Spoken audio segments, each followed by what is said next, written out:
السلام علیکم ورحمۃ اللہ وبرکاتہ۔ رمضان المبارک کی 25ویں شب کے نوافل۔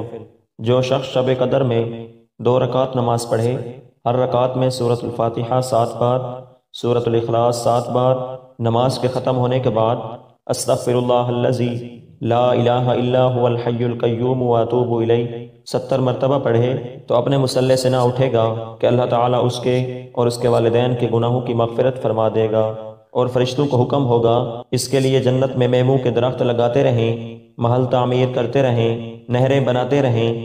یہ پڑھنے والا جب تک ان کو اپنی آنکھ سے خواب میں نہ دیکھ لے اس وقت تک اس کو موت نہیں آئے گی۔ 4 رکعت نماز 2 سلام سے پڑھیں۔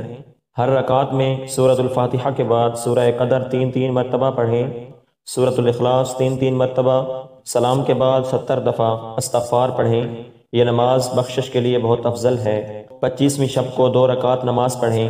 ہر رکعت میں سورۃ الفاتحہ کے بعد سورۃ القدر 1 مرتبہ، سورۃ الاخلاص 15 مرتبہ پڑھیں۔ سلام کے بعد 70 دفعہ کلمہ شہادت پڑھیں۔ یہ نماز عذاب قبر سے نجات کے لیے بہت افضل ہے۔ نمبر 3، ماہ رمضان کی 25ویں شب کو 7 مرتبہ سورۃ الدخان پڑھیں۔ انشاءاللہ تعالی اس سورت کے پڑھنے کے باعث اللہ تعالی عذاب قبر سے محفوظ فرمائے گا۔ 7 مرتبہ سورۃ الفتح پڑھنا ہر کسی کے لیے بہت افضل ہے۔ 4 رکعت نماز 2 سلام سے پڑھیں۔ سورۃ الفاتحہ کے بعد سورۃ القدر 1 بار، سورۃ الاخلاص 5 بار، سلام کے بعد 100 مرتبہ کلمہ طیبہ پڑھیں۔ انشاءاللہ تعالی بے شمار ثواب حاصل ہوگا۔